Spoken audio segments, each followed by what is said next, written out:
kayong makakapo na pong lahat.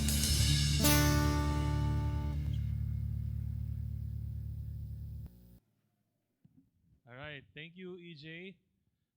Ngayon po, since kanina mag-sessions tayo from ano, 'di ba? Yung diniscuss ni Chairman. Ngayon po, pupunta tayo sa group sessions, group discussions. So tatawagin natin si Ricky Joyce and Riza to explain kung paano po tayo grupo.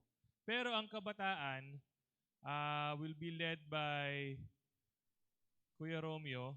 Doon kayo sa bonfire. Okay? Sige, Ricky Joyce, Riza. Yung mga kabataan, tayo na tayo. Pwede na tayong magpunta sa bonfire.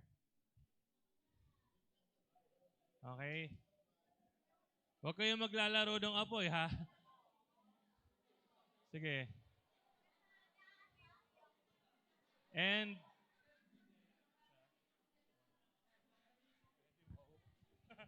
sige, pati daw ang young professional sa bonfire. Okay. Yung mga maiwan po, lapit na lang po tayo dito para mag-ano.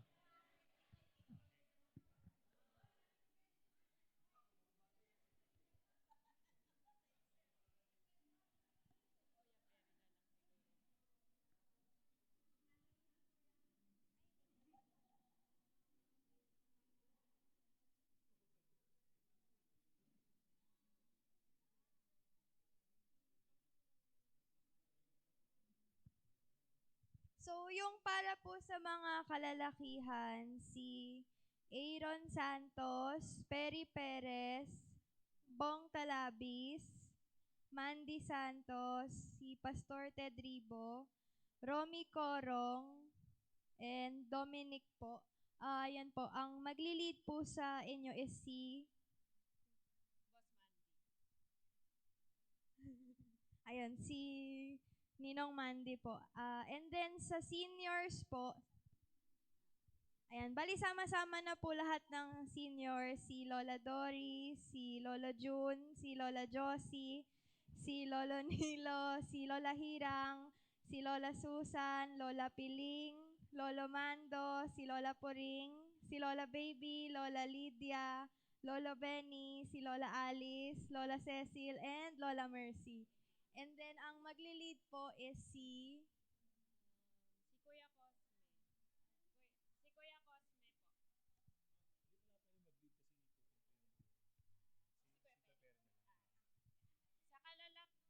Sa sa kalalakihan ng mga professional, si Kuya Perry po ang leader nila. Tapos po, sa mga kababaihan, si Ate Ronnie, Ate Joanne, Ate Beth, Ate Ella, Ate Emmy, si Ate Joy, Ate Tina, si Doktora Marie, Ate Miriam, Ate Adet, Ate Sharon, and si Ate Karen. Ang leader nyo po ay si Ate Beth.